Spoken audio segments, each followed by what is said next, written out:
It's time for the Splash Live from Civic Center TV, featuring stories from and about people like you in the greater West Bloomfield area. Simulcast on cable, 89.3 Lakes FM, social media, and the web. Now live from Green Media Center on Walnut Lake Road, it's the Splash Live. Live, local, social, it's the Splash Live on Civic Center TV and 89.3 Lakes FM. I'm Tyler Kieft, joined as always by Kevin McIntosh. Kevin, welcome to the end of the week. Happy Friday. Oh, happy to be here, Tyler. Loving the energy, by the way, too. Another day, another opportunity to talk to our community right here in the greater West Bloomfield area. Let's get straight to it. Yeah, it's going to be a busy weekend and a busy few weeks ahead, and now it's getting a little bit more toward that crunch time of this particular fall. Of course, all eyes and ears are on the election, and really election season beginning just this week here in greater West Bloomfield, Kevin. No, essentially, yeah, that is correct. With absentee ballots officially being sent out from the clerk's office right here in West Bloomfield. This is all according to West Bloomfield Township Clerk Debbie Binder's Facebook post. She said, and they will be arriving in your mailbox very soon. Over 17,500 absentee ballots went to the Metroplex for delivery to West Bloomfield voters, by the way. If you did request a ballot and you don't receive it within 2 weeks, please call the West Bloomfield Clerk's office. The phone number, pay attention, 248-451-4848. And you can actually see the recent interview with her on the Splash Live for more information on absentee ballot request forms and registration forms that have been sent by third-party groups. As a matter of fact, we actually have a clip of that full interview where she does mention how unwarranted third-party ballot applications are not only legal, but they are not a matter of security. Well, there isn't a question of security because what they are is applications. So if they are to get turned into us, we're going to enter it into the qualified voter file and notice that the voter has either, they also send registrations. Either the voter has already registered and or possibly already requested an absentee ballot application. So there's no security issue whatsoever to these applications at all. The issue is that it does confuse the voters, and that's where we kind of battle, when they get those, and we'll have people that say, I got 7 ballots, but they didn't get 7 ballots. They got 7 applications. Now, the reality with those third-party applications or contacts is that people do have the right to send them. Between free speech and using Freedom of Information Act to obtain the information about the voter list, they do have the right to send them. So we have to make sure we're educating voters so they know when they receive them that they may or may not be from their actual clerk's office. When we send an application or a registration form or an application, it has a barcode on it. Typically, we can scan something in for the voter. It has created a lot of work for us because we'll get in these applications, people don't remember or they don't think they filled it out. So we'll go to enter it in manually, and we discover that it's maybe the second, third, or fourth one that we've received for that person. So, but what they are is many of them are legitimate, and they're really just trying to get out the vote or get people to register. But these lists that have been obtained using Freedom of Information Act requests have been sold, merged, shared. In over time, the lists have just little things that make them not quite accurate. So people may get, these forms that are registered because there's some anomaly. They are legitimate registration forms. Typically, and I can't think of a counterexample, they're addressed back to your correct clerk. So again, it is a legitimate contact. It just does confuse our voters. And I did get a call, I know the one that you have on your screen was concerning to somebody because they thought taxpayer money was being used to send that. But that was a third-party contact that did a lot of just using the governor's name and trying to make it look like it was official. But the reality is it was sent by a third-party interest group that wanted to get out the vote. So the best thing to do when you get these mailers or these things you're uncertain about is one, Google the name of who actually sent it. Now on that one, on the return address, it had Governor Whitmer, but if you read the bottom of it, it said the Voter Something Project. And if you Google that, you'll find out that it's a third-party non-governmental entity that was sending it. A lot of key information going on right there with the interview with West Bloomfield Township Clerk Debbie Binder. You can watch that full interview in its entirety directly on our website, civiccentertv.com. Click on the on-demand tab, just search ballot. It should be one of the first interviews that pop up. And once again, if you do have any questions regarding these ballot applications you receive in the mail, call the clerk's office, 248-451-4848. Great information to share with the community, Tyler. And especially this time of the year, there's so much information that is thrown out there about our local elections, our state and federal elections, especially with it being a presidential election cycle. There's going to be a lot of that confusing information, and rightfully so, a lot of speculation. And so if people have registered to vote, if they're getting ready to go to the polls and vote, and they get this application or these third-party applications for absentee voting in their mail, they're going to think that it's maybe something from their local government, or that there's some mishap that's been happening, or maybe that there's multiple ballots out there for themselves. As has happened in past elections, this is the kind of thing that helps you clear the air on that and helps you understand a little bit more of the process. And not only in West Bloomfield, but all of our local clerk's office, they're very receptive to these kinds of questions and getting a better understanding out there to our residents about how our local elections function, and ensuring that not only are they secure, but that our residents know how they function. Right. No, 100%. Exactly. And that's why we love to have that information and have West Bloomfield Township Clerk Debbie Binder on to make sure that we clarify any of that information or misinformation during the election season. Yeah, all four of our clerk's offices in Greater West Bloomfield working in close proximity with each other and the Oakland County Clerk to make sure our elections are smooth and are by the book each and every time. They do an excellent job. So again, more information from the West Bloomfield Township Clerk's office on our elections in West Bloomfield Township can also be found on wbtownship.org. Kevin, from our clerk's office to our schools, really interesting competition coming up next week, and it's happening right here in West Bloomfield. Yes, the Michigan Design Council launching their 2025 M Prize at West Bloomfield Middle School. It'll be this Monday, September 30th, 2024. Now, the submission portal will be live to learn about this year's topic and begin submitting your ideas. So it's a great competition for our local West Bloomfield students and youth. If you are interested in finding out more about this competition and what it entails, go directly to the website, michigandesignCouncil.org. We also have that graphic on the screen on civiccentertv.com if you're watching. Great opportunity, I believe you can send your kids to be a part of, to get a little bit of that creativity out in any type of form of art that they have, Tyler. Yeah, it's all part of the Michigan Economic Development Council, or Michigan Business, that's helping to support innovation across our state and reward people for that. It's all going to be kicking off right here in West Bloomfield. We'll do our best also to be out there to give you a little bit of an inside look as it kicks off on Monday during our live edition of The Splash. So stay tuned here as well. Again, that's michigandesignCouncil.org, the website for that. You can also find more information on Twitter, or X, however you decide to call it, at MI Design Council. And again, that all begins on Monday, September 30th. But really cool to have that centered right here in our four communities. No, I definitely think it is. We have a bunch of creatives, young creatives, and inspiring artists right here in West Bloomfield.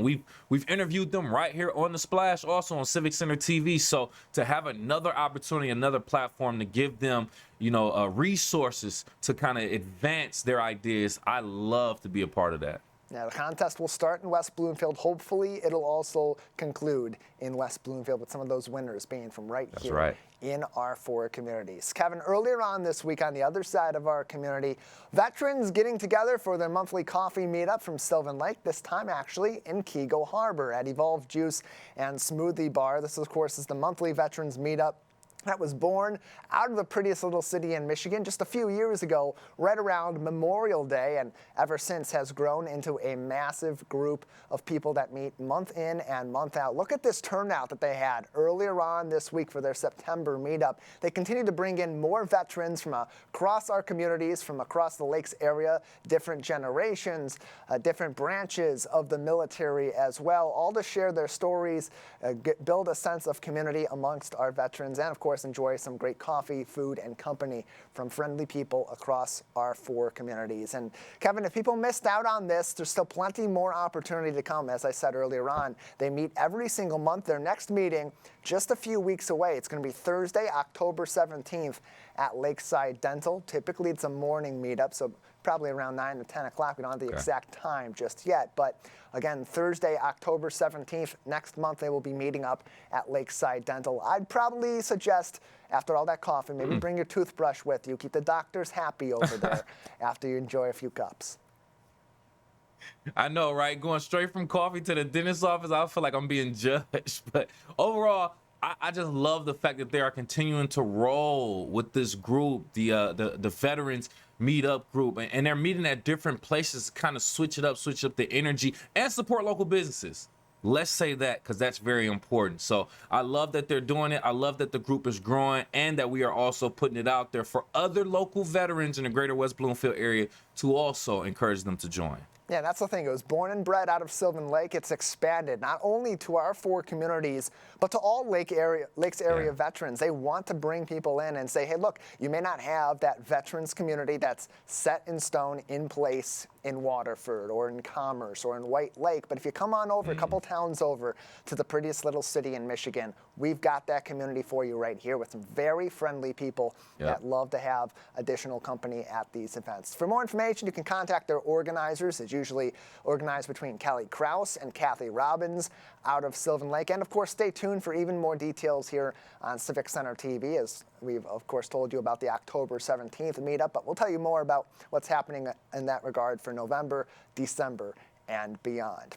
Speaking of the city of Sylvan Lake, Kevin, here's something you don't see every day. You go out to one of our beautiful local lakes, you're expecting to see people swimming, maybe even people boating, but typically you're not expecting to look in the water and see an airplane. That is what we saw earlier on this week in the city of Sylvan Lake. Pam Friedman posting in the Sylvan Lake What's Going On page that Thursday evening, pretty cool. They saw a seaplane out on the water in Sylvan Lake after taxiing off here in this video, getting ready to travel across the lake to either, I would think, take off. They didn't in this video actually take off of the water. They went around the bend of the lake up in the background in this video and eventually went around the bend, but perhaps took off over there, maybe seeing the different coastlines of our many lakes here in the greater West Bloomfield area. Some versatility, Kevin, that plane both able to venture through the skies and the water.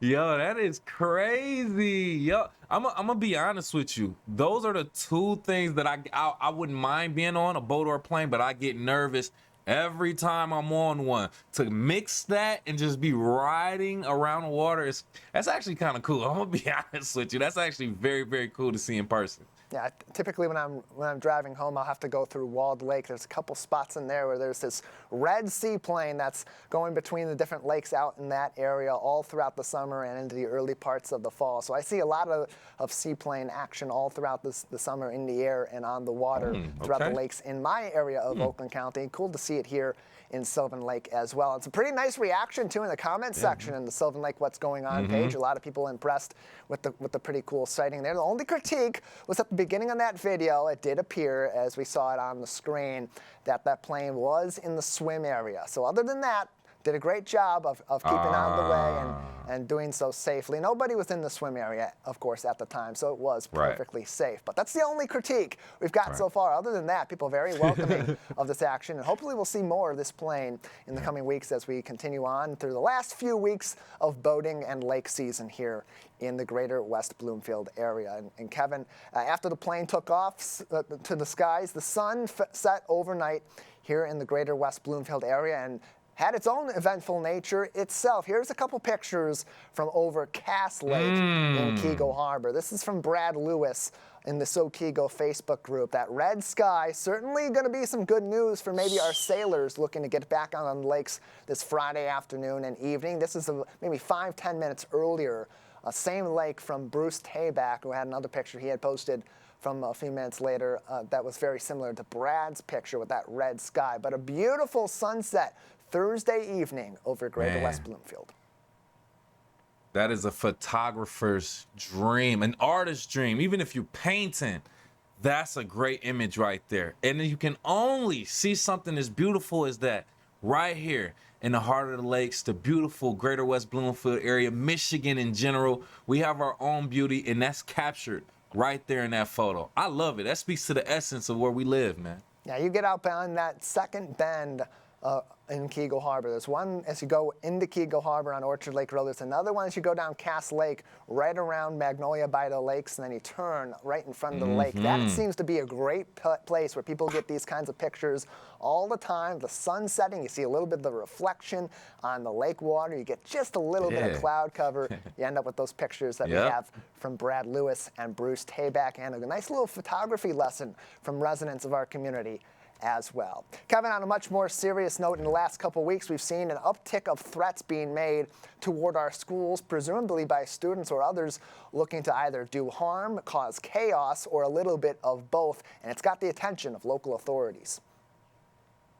Yeah, it's very, very unfortunate, but it is a topic nonetheless that we still have to talk about because we want to be proactive rather than reactive. And Oakland County Sheriff Michael Bouchard actually joining us now to talk a little bit more about the measures when it goes to types of situations like this at our school. Now, Sheriff Bouchard, a recent uptick in these threats in our area. What definitive measures is your office taking to investigate and deter these types of threats?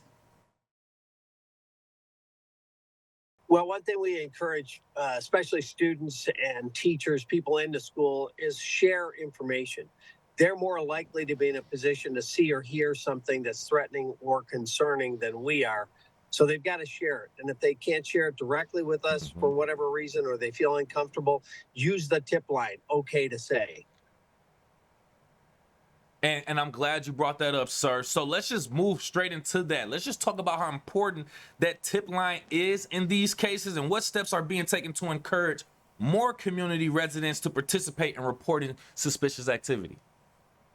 Yeah, absolutely. We're doing everything we can to encourage parents and students, especially students, for your own safety. Again, you're more likely to see or hear something that's concerning or threatening than us. So you've got to let us know so we can get in front of it and prevent something rather than respond to something.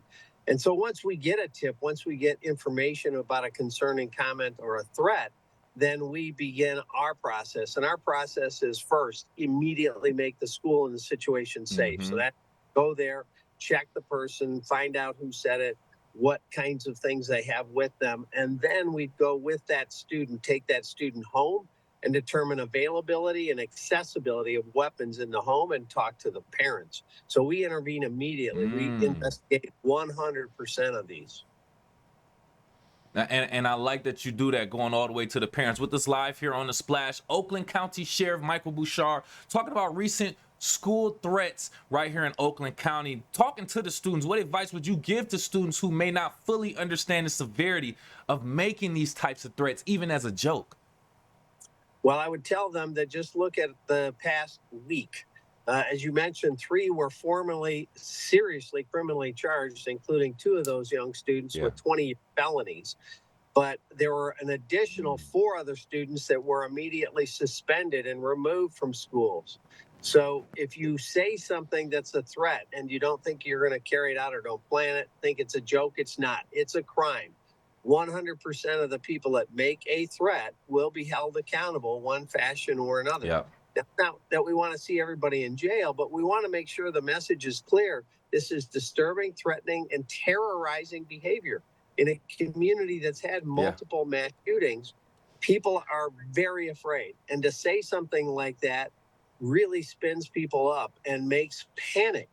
And any kind of comment like that is completely unacceptable. You wouldn't stand up on a plane and say bomb, and you should never say anything about shooting or blowing up a school. Equally bad.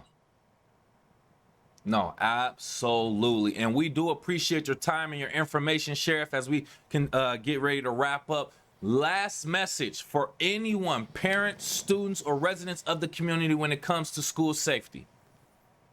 Parents, talk to your kids both about if they see something to share it with you or with authorities, and make sure they understand the message. Don't say something that's inappropriate because it's unacceptable. Communication. That's the only way we get, again, in front of something and that respond to something, is if everyone's talking. Parents, students, teachers, administrators, mental health professionals, and law enforcement, so that we can intervene before something that could potentially be a threat starts to roll downhill.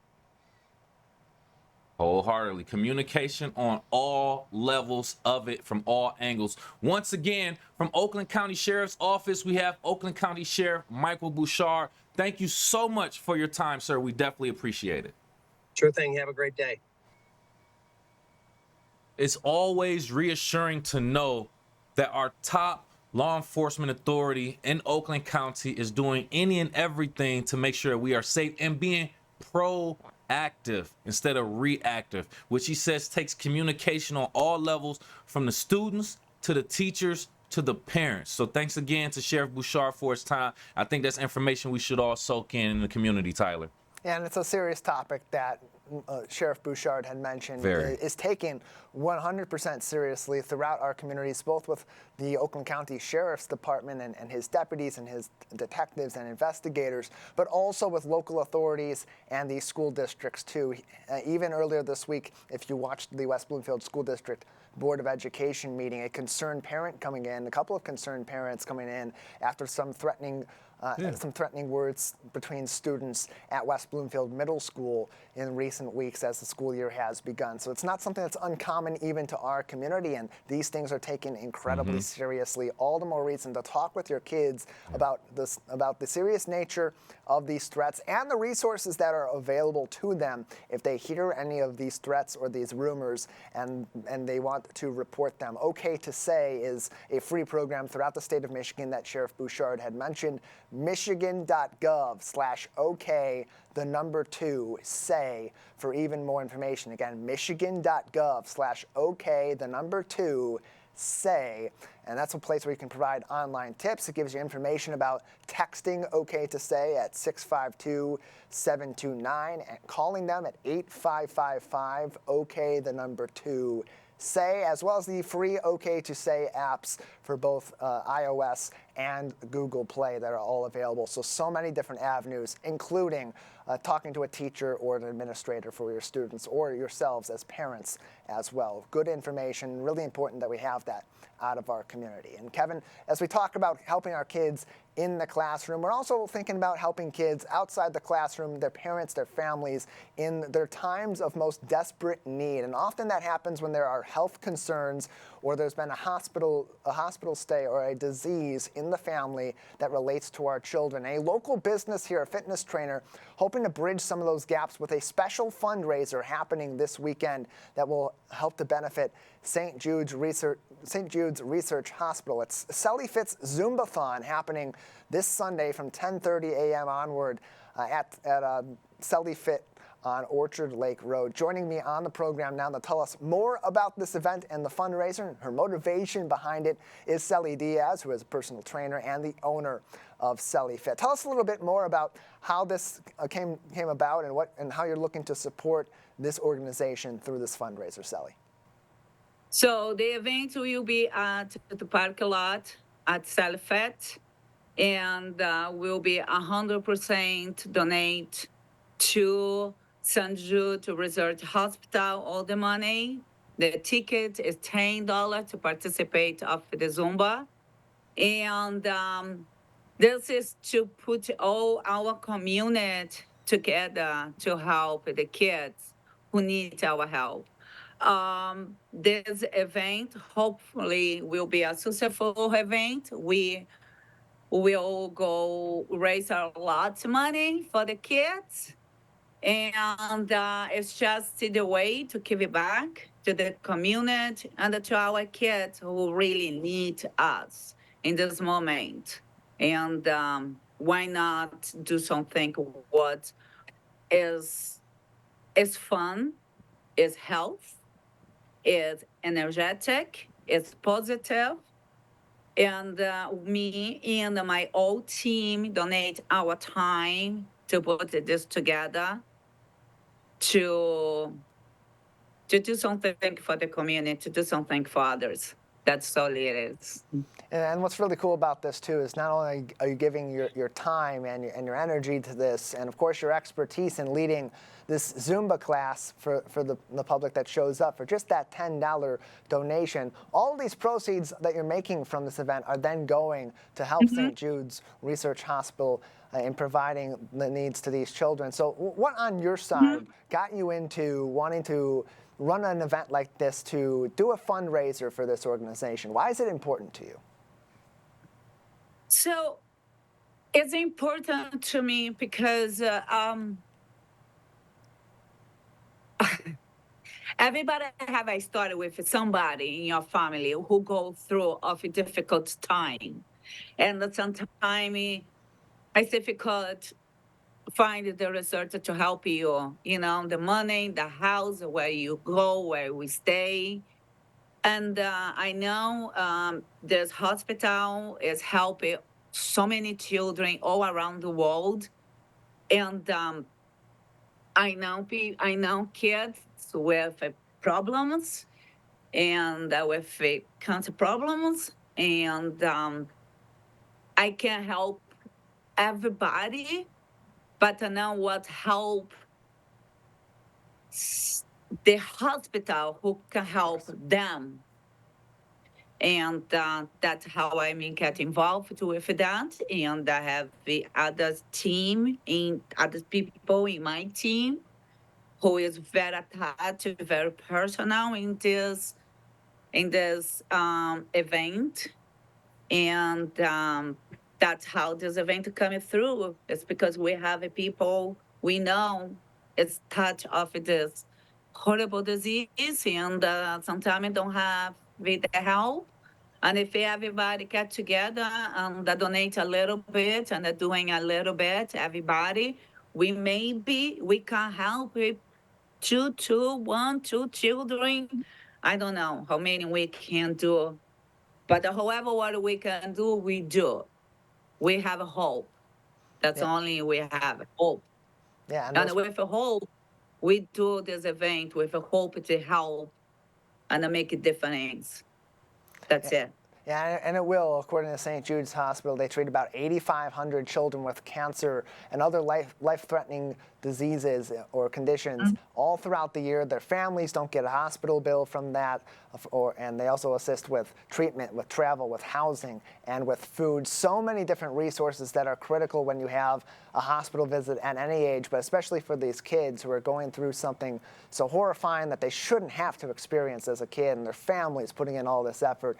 Your one donation, showing up to this event right here in our community, can really go a long way to help kids across southeastern Michigan. Sally Diaz is with us from Sally Fit, located on Orchard Lake Road right here in West Bloomfield. Their event coming up, this fundraiser itself, Sunday, September 29th, 10:30 a.m. It is Sally Fit Zumbathon 2024. And I want to go back to just organizing this. Of course, you want to do it because it's raising money for a great cause. Yeah. It's going to get people in the door. But what ultimately led you to say, hey, look, I'm going to put this big event on. I'm going to hopefully lead this big Zumba class right here in West Bloomfield. What sparked this as something that you really wanted to try to do in our community? I trying to do is put we are all together to have to put it together to have fun and do something different and change somebody's life. That's the idea. It's not a big idea behind of that. It's nothing like, whoa, what the idea was like one day we thought about, think about of the difficult out there and say, hey, why you don't do something what put all together in this community? Okay, and coming here and raise money and donate. You know, so the idea was simple. There was no a big thing behind that. It was one day we decided like maybe 2-3 weeks ago to do that. we have something in mind to help, and we was that with other stories was very close of us, and to say, hey, let's get this community together. Let's put our name out there, help people, create a great community, get the people coming in, close the parking lot, and let's doing something what's as around here nobody doing. Okay, and hopefully all the business around could come in together, and we do this bigger and bigger and bigger, and I hope each time different fundraiser, different hospital, different research. Like my son has cerebral palsy. My son has diabetes type 1. I am a businesswoman. I am my son caregiver. I'm a wife. It's so, I'm a cooker. All over that, you know? And I every day go to the internet to research what I could do for my son to get better, to get more independent, more out there. It's hard, it's difficult. Maybe doing this, open door for other research to help people like my son. You know, not only cancer, but diabetic, it's adipopause. Because having mothers like me out there, they screaming for help, and nobody's there to help. They must be screaming. Sometimes we feel like we are alone, and I want to tell you, not alone. Okay. My son don't have cancer, but my son have an illness who could kill or do any other thing. And there's no cure for this. Okay, I need to live every day, wake up in morning and at night with my son, blood sugar low or high. And sometimes it's crazy. Imagining a mother who now has son is in the hospital with an illness. It's really recovery or die. Right. So if I have the power to do something to help somebody out there, I will doing, and that's how will happen. That's what all this happen. Okay, it's not about only one person or other person. It's about all of us, all of our mother, our parents have the kids who has problem, who is screaming for help, and nobody hear us. But I wanted to tell you, I am here. It's looking all good, but it's not all good. We all battle with some battle in our life. If I have one person who can hear us and help us, or maybe do something, who you have the power, have the followers, have the team to put something together and help somebody who needs, that is everything. And that's how this always starts. And it's I hope I profound how answer you your bring your experiences as a mother, as someone who's treating their child and is caring for their child who has an ailment that they can't resolve themselves, that they need help for, and they'll ultimately bring that out to the community. That is so awesome, and we're really happy to have you on, Sally, to talk about this coming up. And Sunday, September 29th, 10:30 a.m. It is the Fit Zumbathon at their location on Orchard Lake Road. Here's how you can sign up, either on wellnessliving.com, or the easiest way to do it is to go to Fit's Facebook page at I Am Fit, I am CELYFIT, and they'll have a link to this event, to the Facebook event for this, that has a link to sign up. You can get over there, whether you're going to dance or not. It's a great way to come out and support families that are in need right here in Greater West Bloomfield and our neighbors all throughout the local area. Sally, thank you so much. And bring your kids. Bring your kids. Bring the kids. Bring Absolutely. the dogs. Bring the oil family. Bring everybody. Bye. A great story and a great event coming up. Again, that's going to be on Sunday at Fit in West Bloomfield. That's on Orchard Lake Road. It'll begin at 10:30 a.m. $10 admission at the door gets you in for the Zumba class, and all those proceeds go to St. Jude's Research Hospital to help sick kids in our community. Again, Sunday, 10:30 a.m. That is at Selly Fit. It's Zumbathon on Orchard Lake Road right here in West Bloomfield. Kevin, a great opportunity to support our kids. Yeah, I love that we are the platform for Selly to be able to promote that type of thing, and then we promote it to our audience in general. It's just kind of putting two loves in once, working out and Zumba and things like that, and then tying a good cause to it too. So if you already like physical activity and fitness, and you like to give back and do good things, it's a great way to, two birds, one stone. That is certainly the case, Kevin, and an impressive showing of her talent to be able to help other people in our community and in other areas of our community. Over at Correct. Oakland Community College, a great show of some of their kids' talents over there as well recently. Yeah, actually, the last full week in September, I just found this out, is actually considered International Week of the Deaf.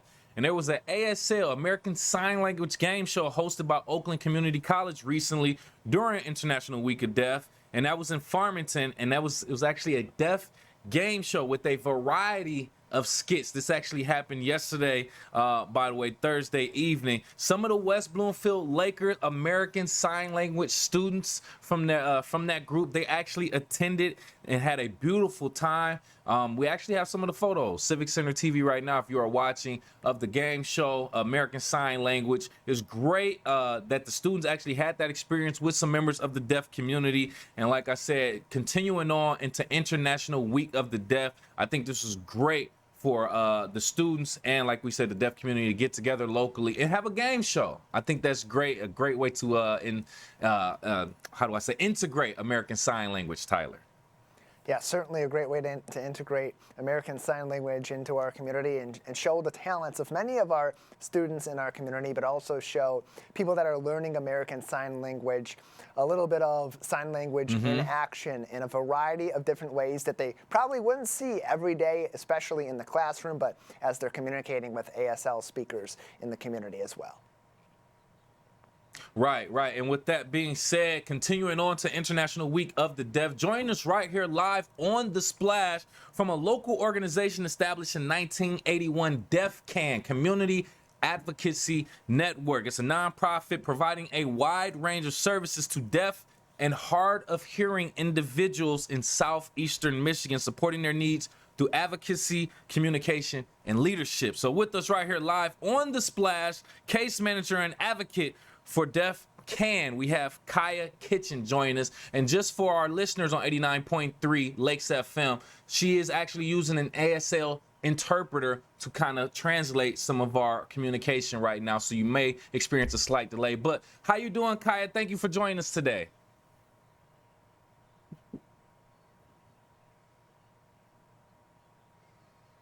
Hi, thank you so much for having me here. I'm so excited for this interview. Thank you for being here. We appreciate it. Getting straight to it, just ultimately want to kind of get a little bit more information in regards to your organization. How does DeafCan ensure that its services are accessible and inclusive to all members of the deaf and hard of hearing communities in our local area?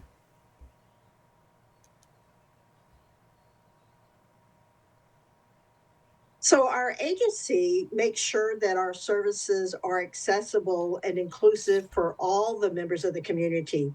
We do that through communication with them in American Sign Language. We actually here at DeafCan strongly believe in direct communication. So all of our staff know American Sign Language. And that way, any deaf member that comes into the office can communicate with anyone as needed. They don't have to just speak with deaf staff. The hearing staff also communicate in sign language. And we've noticed that there are a lot of barriers that prevent them from coming to the office. So we actually empower our clients by providing them options of how to communicate with us.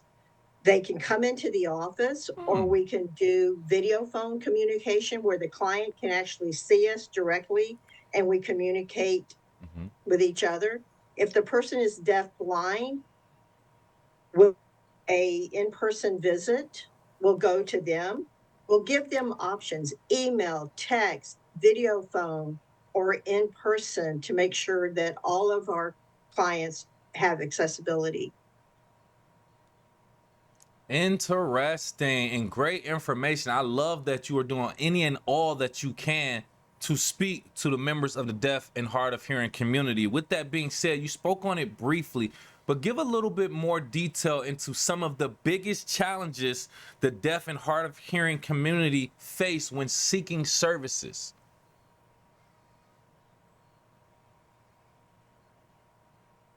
Yes.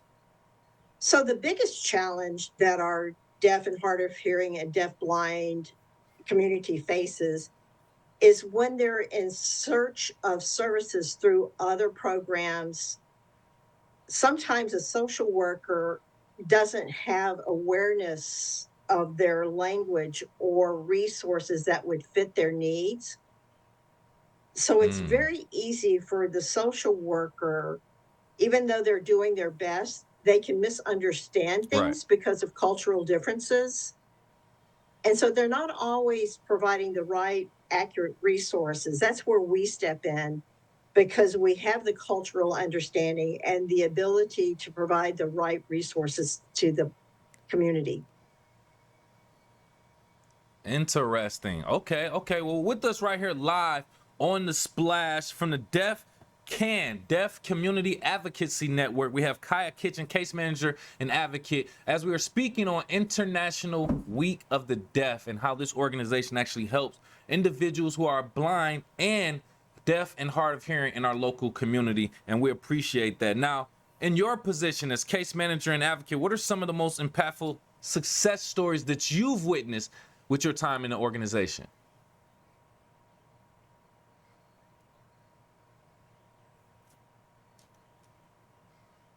As a case manager, over the last 4 years, my goal has been to be sure that all of my clients, deaf, hard of hearing, deaf, blind, have all the resources, all the tools to thrive, whether it's with health care, state or federal assistance programs, employment, education. For me, seeing them leave happy and feeling empowered and uplifted, that is success story for me, for them and for me. Yeah.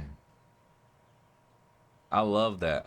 It just speaks to the passion that you have to help and being an advocate for individuals in that community also. Now, just two more questions before I let you go. During International Week of the Deaf, from your perspective, what do you think is the most important, or are the most important issues to highlight for broader awareness and support?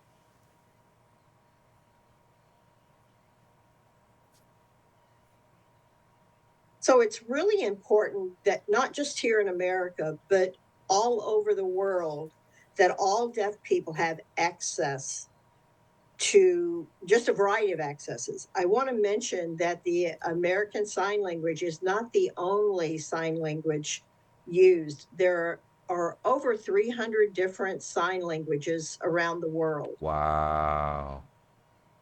Oh, wow. I had no idea. Yeah.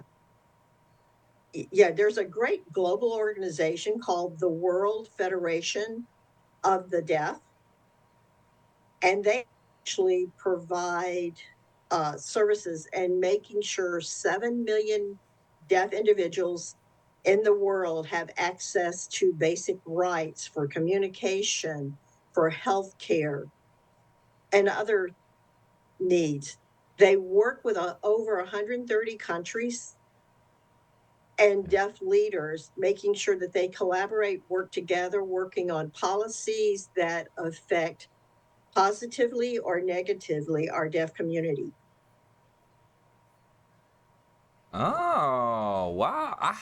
Over 300, did I hear that? Over 300 types of languages, of sign language, or just the fact that there's more than just American Sign Language already just kind of blows my mind. But I feel like this is one of those things that I should know, that we should know about. But very interesting, and that's why we have you on here. Last question before I let you go. I feel like this is the most important.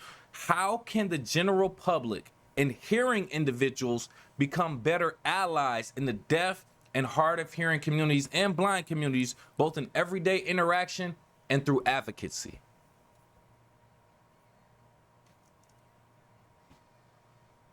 Great question.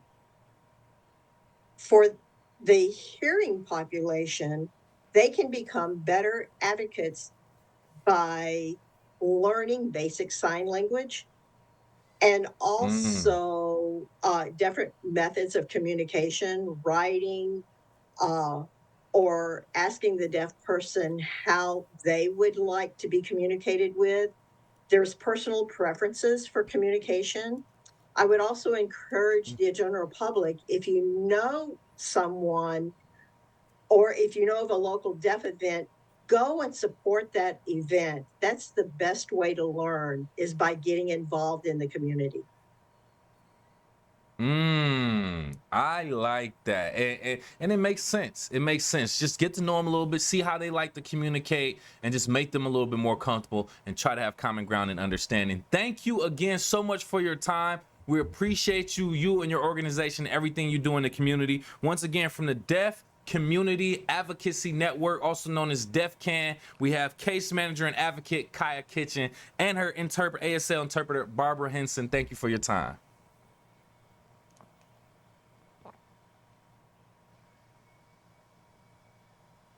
Thank you. Absolutely. So we appreciate having local advocates for the blind and deaf and hard of hearing communities right here in the greater West Bloomfield. And it's good to know that we do have organizations right here that helps with that as well. If you are interested in finding out more information regarding DEFCAN, go to their website, deafcan.org. That's defcan.org for more information, Tyler. And I remember years ago, early on in my time with Civic Center TV, going to their office on Orchard Lake Road, talking to Dylan Secord back then about some of their nonprofit work with the deaf and hard of hearing community and the deaf-blind community in greater West Bloomfield. We know that in surrounding areas, there's a large population in this cohort. And so we see in our schools that they're becoming more inclusive to these communities, teaching American Sign Language, something that was tough to find as a potential class for people to take in their second languages in schools for many, many years, becoming much more commonplace, and that there are organizations like this that provide advocacy to them, that provide services to them in order to be able to live their day-to-day life comfortably and to build a community around our deaf community, our deaf-blind community, and our hard of hearing community as well. Great stuff that they're doing over at DEFCAN on Orchard Lake Road here in our 4 communities. Kevin, as we talk about learning and we talk in our schools, we got to talk about some transitions that are happening in our schools in the coming years, already underway, as we've seen in 2024-25's school year, a movement of some of our elementary schools. Roosevelt Elementary School now closed in Keego Harbor, and Chico Elementary School moving out of the building right next door to us here at Civic Center TV, and they're now in the old Abbott Middle School location as they await the building next door to be demolished and then rebuilt as a brand new school in years to come. And as they approach the demolition of the current Chico building, the community will have one more chance to take a walk down memory lane through Chico, or Green as it used to be called back in the day, and relive some of those memories one more time as a community. That's coming up on Monday, October 7th, as the original Chico building gets ready to close for the final time. Joining us for more information on this special tour and walk down memory lane is the principal of Chico Elementary School, Blaine McDowell. Blaine, thanks for being with us. Thanks for having me. I really love coming on and sharing all the great things that West Bloomfield is doing for our community and our kids. Yeah, glad to talk to you about this as we have had a transition in Chico Elementary School. Let's start with that as you've moved now into the old Abbott Middle School and Roosevelt Elementary School location on Orchard Lake and Commerce Road. How has that transition been in these first few weeks for your Chico students?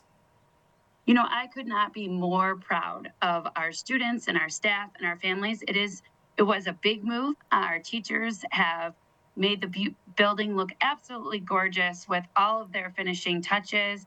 We have had huge support from our custodial staff and Ted Stinson and Jamie Stadelmeyer and all of central office to make sure everything was up and running to just help the transition be as smooth as possible. So we couldn't be more grateful. Families have been beyond amazing with their support and, just coming in for tours and meetings so that everyone feels as comfortable as possible. All of the transition activities that we've done in really over a year leading up to this move, I do feel like have really helped, and parents have really been just really have shown their gratefulness and have sent emails and called and just in person. Could not be any more warm and loving. So as a staff, we are just really thankful. And what's great about this particular class of K through 5 students at Chico that are in this new building right now is for the kids on the older side, I would presume it's a nice little transition from a smaller building, an elementary school building, into what used to be a middle school facility as they approach their middle school years coming up either next year or in the years ahead. And for the younger students, it's going to bring them in right away, and then by the time you're transitioning out, you'll have that new building there. So it kind of helps, I would think, set the tone at this new school and get ready for that next transition. Is that the case? Absolutely. I never really thought about it like that, but it's very true. I'm very fortunate that I was the STEAM teacher and dean of students right here at Abbott and Orchard Lake when we combined. So it has been great to already be familiar with the building. And yes, we are really loving the space. That has really been as far as being a temporary location, you couldn't ask for better. So that part has been super good. The little ones are finding their way around. I do feel like it will really help the 4th and 5th graders transition to the middle school when they get to that point. Like you said, just because it is a bigger space, and our little ones will get to be in that beautiful brand new building. So lots of excitement all around. And the Chico Farewell Tour, that's going to be coming up here in just a little while. Monday, October 7th at 5 p.m. You'll be able to take a walk through the building one more time and celebrate that former building that for a long time was Chico Elementary School, and before that was Green Elementary School. What can we expect from this tour? What's going to be going on that evening as we commemorate this building that's built so many memories for so many generations in our community? Definitely, and including myself. I was a teacher at Green under Kathy Chico, who's in that picture with me, for 21 years before I went to the middle school and then became principal at Chico. So for the community, if you are wanting to see some of your favorite teachers, I know that a lot of the teachers will be there, including some of the retired teachers. We will have lots of, pictures and some treats, and just really a time of being together, so that you really can take some pictures if you want. It's not all decorated beautiful like when teachers are there, because it's just like when you move out of a home, it's an empty building, but it is really special to be able to just walk the halls of where you've been. And like for the neighbors that are nearby, like that school has been in their backyard for some of them for as long as they've lived there. So it's really nice to be able to just have that chance to have closure on that building. And really, there will be pictures of what the new building will look like. So if people want to sneak peek, they'll be able to see those pictures as well. As you mentioned, you taught under Kathy Chico when she was the principal at Green Elementary School. After her retirement, after many years as the principal there, the school was renamed in her honor. What's her thoughts on this brand new school that's going to be going up there, state of the art, have her name on it, and this interesting time that you all have to make this change in our community? Definitely. I mean, she couldn't be more supportive. If you know Kathy Chico, she is a boots on the ground, does a million things for our community. Still, she runs Fueling Kids Futures and helps to provide food for families in the community. She is a cheerleader for all things West Bloomfield. For me personally, she is my West Bloomfield mom. She, I student taught in her building and was so excited to get a job under her, so that it makes me super emotional because I just adore her, love her, respect her, and that I am the principal at the building named after someone I love and respect, as much. And, like my parents, it's a very humbling experience, and I am completely just so blessed to be a part of it. So Kathy is, she's a cheerleader for all, and she is super excited. She also is a very humble person. She still calls the school green. So, I'm so glad that she'll be able to be there with us.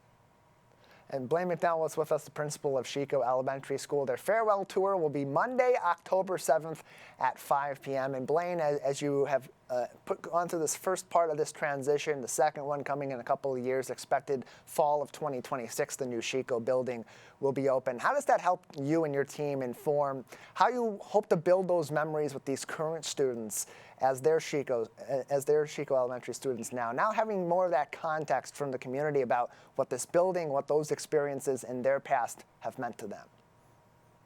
Yeah, for sure. The neat thing about our school in particular, but I would really say West Bloomfield as a whole, that a building is a building, and we're super excited to have all of these great opportunities, all of the design. Everything that's in the building is very intentionally designed with learning everywhere. The theme of the building is going to be Michigan, and it's like if we could dream it, it's going to happen at this new building. So that is so exciting. So yeah, I think we're just like so on the right track. And like I said, a building is a building, but it's the people in it that make the building. So no matter if we're here or we were at the old Chico or the new Chico, the traditions of fifth grade camp and being a safety and kindergarten showcase, and when they come for the first time, all of those things are the traditions and the story that really makes the memory. So hopefully that kind of sheds some light that it truly is about the amazing staff and families in the building. But we are very excited to show you everything that's in store. You'll be able to share a lot more of those memories with Blaine, with their current team from Chico, and some of the kids past and present from Chico and Green Elementary Schools. Monday, October 7th at 5 p.m. Blaine, thank you so much for your time. Thank you so much. Have a great day. You as well. More information on this event can be found on West Bloomfield School District's Facebook page at West Bloomfield Schools, as well as online at WBSD.org. Kevin, people making so many memories in their schools over the years. When you have a transition like this is a really cool moment for the West Bloomfield School District to give these people one last chance to take a trip down memory lane. I can only imagine the memories that are in that building right now, the emotions that attach to that building, the playground and everything that the kids and people in the West Bloomfield community went through going to that school. I completely understand. A little bit of emotional value to it. Take your final walkthrough, say your final goodbyes, and it's a new chapter ahead. We're looking forward. That is certainly going to be the case. Some emotional ties to that school and some emotional ties to the game of football, especially between tonight's two opponents, the West Bloomfield Lakers and the Clarkston Wolves, who had a couple of tough matchups last year in the regular season, West Bloomfield losing, and then this special moment, an historic moment for West Bloomfield football last year in the playoffs.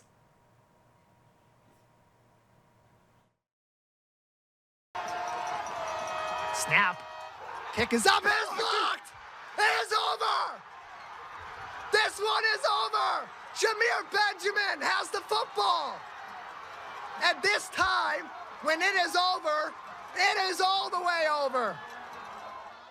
Jameer Benjamin there was running to the west, and now he's at UCLA, so he was going in that direction after that interception. It was a blocked field goal. Before that, there was a blocked field goal, but there was some sort of issue on the field with a timeout being taken, so that negated that, and it looked like this was going to be one of those moments where, hey, it happened the first time. There's no way it happens the second time.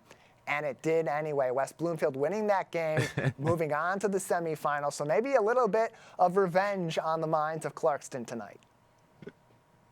I can hear the excitement in your voice calling that game, Tyler. That's what got me fired up. I love it, man. I love it, man. And good luck to the West Bloomfield Lakers tonight against Clarkston. Plenty more moments like that certainly ahead for the Lakers this season and in tonight's big rivalry game. In the meantime, we got to get going. For our entire team at Master Control, Calvin Brown and Jake Schaff, and alongside Kevin McIntosh, I'm Tyler Kieft. Thanks for tuning in to The Splash Live.